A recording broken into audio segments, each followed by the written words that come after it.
Welcome to Paul Weiss Waking Up with AI, a podcast from Paul Weiss featuring your host, Katherine Forrest.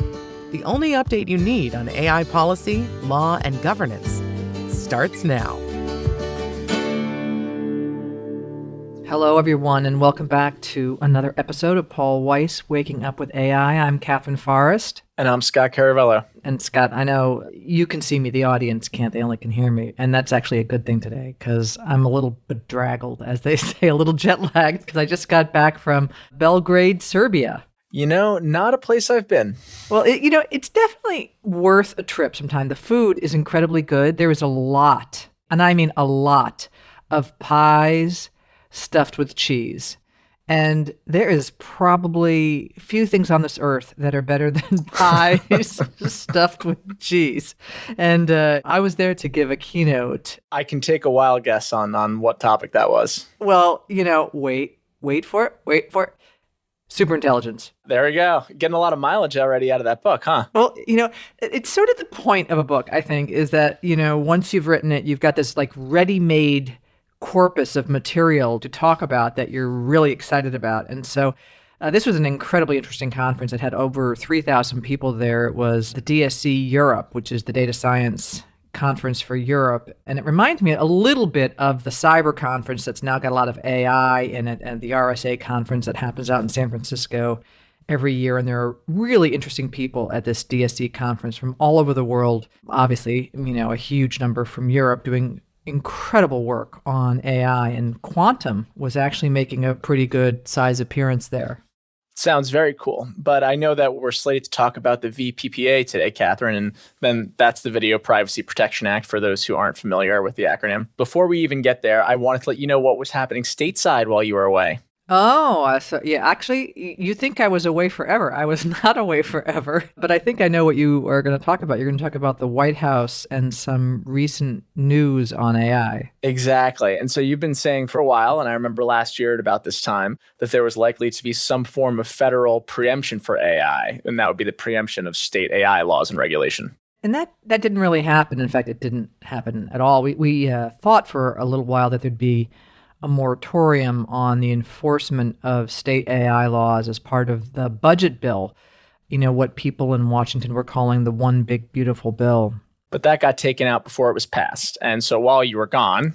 I wasn't gone for that long. Well, although I was eating a lot of cheese pie. Well, it turns out it was just long enough, just a few days ago. All right. And just for the audience, to put things in context, we're taping this on November 21st. Right. So just a few days ago, the White House announced that it might issue an executive order that would be aimed at those state-level AI laws. And since everything comes back to the AI action plan, this is a follow-on to that document that the White House issued in July of 2025. As part of that action plan, the AI action plan, there's a provision that says if state-level AI laws are going to get in the way of innovation that the federal government was trying to provide a smooth path for, that those who felt that things were being interfered with could approach the states, and then there could be a request for assistance of some kind from the federal government.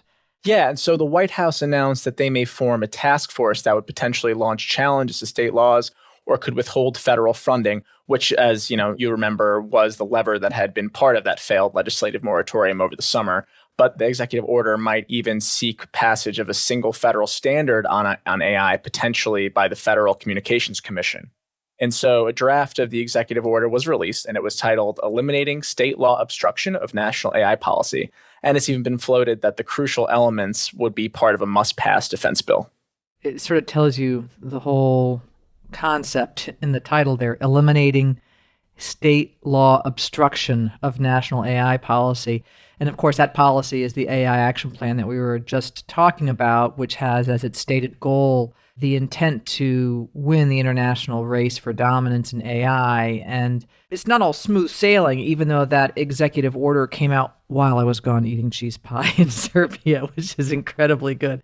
But there have been a whole group of senators that have included Senator Warren, Blumenthal, Markey, Wyden, Van Hollen, Sanders, a whole crowd of folks who have been rallying behind an effort to try to do a couple of things. One, try to prevent this executive order, but also that they've been really speaking about getting information from the federal government about how much AI data centers are causing electricity bills to rise. I haven't seen any data that actually causally ties rising electricity bills to these data centers, but that is right now what a bunch of these senators are pursuing. So, we've got that effort in the works.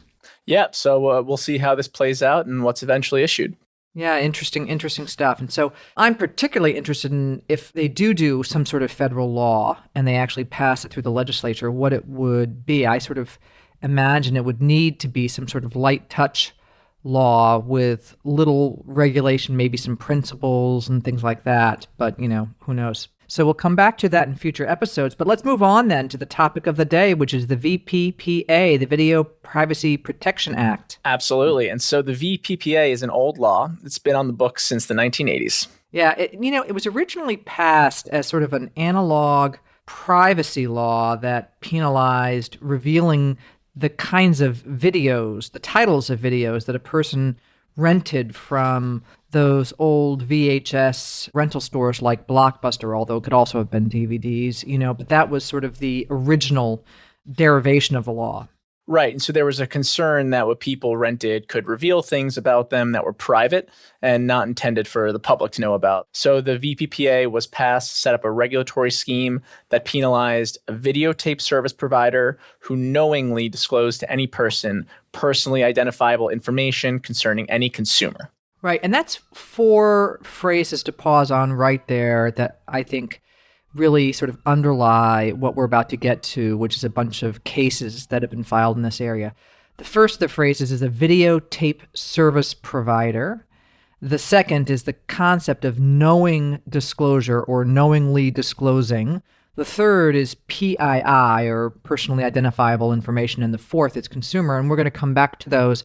But one of the reasons I think the VPPA has really reared its head now in this new digital era is that it provides for actual damages, but not less than $2,500. So it's got sort of a floor, but not a ceiling. And then it actually has the possibility of punitive damages and the provision for an award of attorney's fees. As somebody who is a former federal judge and has dealt with statutes that have provisions for attorney's fees, when a statute provides for that, it's a signal to lawyers to go ahead and get on board and to bring suits to enforce the statute, and many of them do. Absolutely. And so you would think that since VHS tapes and video rental stores are all but gone, that this law would have floated into obscurity. Yep, but no. But no, it turns out that there are certain AI technologies that relate to tracking what video content an individual might see on a website, right? Either intentionally because they're seeking it out or unintentionally because they're looking for something else. And so there have been some lawsuits popping up claiming these AI tracking technologies violate the VPPA. It seems a little far afield, the way these current cases are poking at the VPPA, given its origin in the time of VHS. But let's pause first on what kind of AI technology the lawsuits are claiming can violate the VPPA. And we know that it's possible to track what consumers do on websites, which websites they visit, for how long, how they interact with them. Yeah, and so that's part of what gave rise to some of the requirements that if a website uses tracking cookies, that they disclose the use of those cookies and let the website visitor choose to accept some, all, or none. All right, and so when you get those, like consent to the cookies, don't consent to the cookies, modify my preferences, which would send you off in a goose chase with a hyperlink, like what do you do, Mr. Caravello? Are you a cookie acceptor or a cookie denier? Putting me on the spot, I would say 90% of the time I'm accepting all cookies. And then the 10% of the time where, I'm being very diligent about what data I'm giving up, I, do only those that are necessary. I accept the cookies too. And, it's funny. I'm sure there are all kinds of studies out there about people's, preferences and how many people accept cookies or don't. But I wonder if most people go ahead and just accept the cookies. But let's pause on what cookies are for a moment because they're kind of a relative. Like a second cousin. Well, like a second cousin or a first cousin once removed, something like that, they're a relative of what we're going to be talking about here, because website cookies are code. They're small text files, but they're not executable files. And so what they're doing is they're storing information about you. They are not AI, right? Cookies are not considered to be AI. They'll store information about you in this little text file, this little teeny weeny text file about like your login status, how long you visit a site, what you navigate to, what's in your shopping cart, stuff like that. And it's tracking data that is usually used for direct advertising to measure audience and things like that. Absolutely. So the first thing that happened was that there were some VPPA cases about web tracking generally, but those were met with mixed success. Right. And we'll get into how the law has developed, but let's pause on that newer AI angle, because we know that these older cookies now, they're not AI. So how does the AI get in there? Right. So there are new ways to collect data about a website viewer's activities that do involve AI. And so these are types of AI fingerprinting, cross-device graphing, AI-enhanced contextual tracking, and most of all, there are pixels that are like cookies that are more often used. But really, most of the time AI is at issue under the VPPA these days is happening behind the scenes. It's the collection of information that's being gathered by the pixels that are tracking the user, and then that information is run through machine learning or AI algorithms. Right. And the issues that are being raised now about AI and the VPPA concern the analytical use of the information that's used, among other things, and the fact that if a collector or aggregator is able to collect enough information about a person, they can build a profile about him or her, how long they're watching, what they're watching, how they interact with things. And so what's interesting is, in a way, the VPPA has gotten new life because there are these AI technologies that are using these pixels that are run through these machine learning algorithms. I don't know that the plaintiffs' lawyers care about the AI, frankly, that is behind the VPPA. What they care about is the ability to try and take some form of a tracker and to try to make a case out of it. It's a great point, but there have been a few cases in the AI era, though, that have sought to make that combination of tracking and machine learning analytics fit into the VPPA framework, though, as you noted, not clear that AI fact really matters that much to them. Right. And there are a couple of issues, I think, for our audience that are worth pausing on. And we're going to talk about 2025, a bunch of cases that have been dealing with these issues. And so I just wanted to point that out because it really shows how current these cases are. And the first has to do with, is there a consumer, as the statute, the VPPA, intended that term to be defined. And so remember, when the VPPA was passed, a consumer went to a local VHS store and actually rented a tape. And now someone might find themselves on a website and be reading an article, and there might be a video playing on the left-hand side or the right-hand side or the top banner or the lower part of the screen. And part of the question that at least some of these cases is raising is that person now a consumer as the VPPA intended? And just this year, the Seventh Circuit reversed a dismissal of a case where the key issue was whether the viewers of a video streaming service were consumers under the VPPA. In that case, the viewers were subscribers of a service, and Pixels collected information about their viewing habits. And this was a service that actually was a subscription service for classic video programming. And the Pixels did collect information about the individuals, and it then was sent to a social media company to advertising. And that's actually how this classic video programming service made its money. It didn't make its money through subscription fees. And so the court said, even though, the lower court actually then dismissed the case and said there's no consumer here, the appellate court said that, you didn't have to pay for your subscription with money. You could actually just give something of value, such as, for instance, a zip code or other kinds of PII. And that's the Gardner versus the METV case of 2025. It's not been universally followed, or at least different fact patterns have led to different results. Because the Sixth Circuit, in a case called Salazar versus Paramount Global, in that case, the Court of Appeals affirmed a dismissal for a digital subscriber who'd filed, a lot of these are putative class actions, on the basis that he was not a consumer under the statute because he had in fact signed up just for a newsletter that had some videos, but it wasn't a video website. So it wasn't sort of analogous to just a digital Blockbuster store, if you will. And because he was not a subscriber to an audio-visual site, but to a site that was like sort of a newsletter site that had audio-visual material, the Sixth Circuit affirmed a dismissal that he was not a consumer. And that was the Pelleggi versus Washington Newspaper Publishing Company case, also of 2025. I'm going to do one more. I'm getting sick of me. I tell you, it's all the cheese pie. If you eat a lot of cheese pie from Serbia, it actually allows you just to go on and on. You just pack that information in your head. The cheese causes it to stay in your head in this extraordinary way. I made a genius for a short period of time. I'm starting to get a little insulted that you didn't bring any back. Well, I don't think they are allowed. I think they have like those signs and customs as like no cheese pie. No, they have a special one that says no cheese pie, right?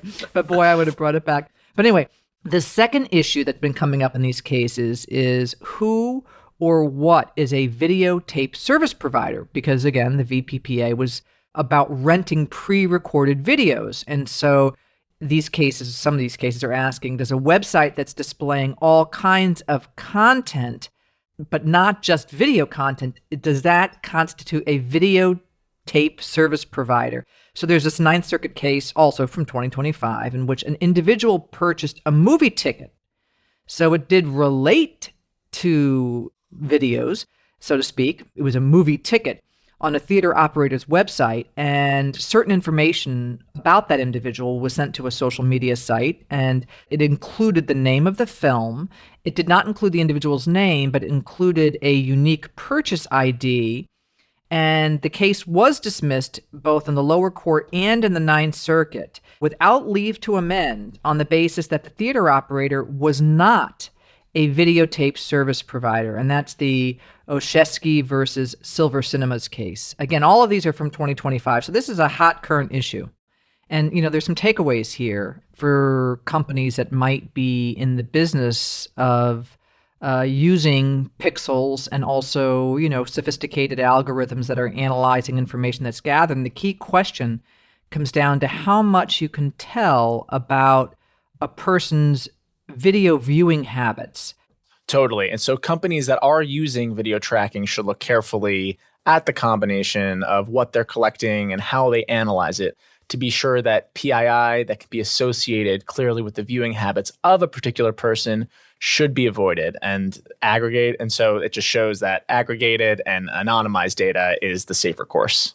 Right. And then, of course, something that's also really useful to stay on top of is consent, because you can use consent that you obtain in a variety of ways to get around, or I wouldn't say get around, it's not sort of avoiding it in some nefarious way. It's just not being on the hook for an improper disclosure. So getting consent is also something that people can really stay on top of. Well, all important considerations. And like with so many other laws, when they intersect with AI, the questions and issues will continue to change as the tech also continues to evolve. Exactly. And that's all we have time for today, Scott. I'm Katherine Forrest. And I'm Scott Caravello. Thanks for joining us. And don't forget to like and subscribe. And I would suggest that if you have time to go to Serbia and get a cheese pie, that you do so. Alternatively, if any listeners in New York City have suggestions for where to go to get the cheese pie, please reach out.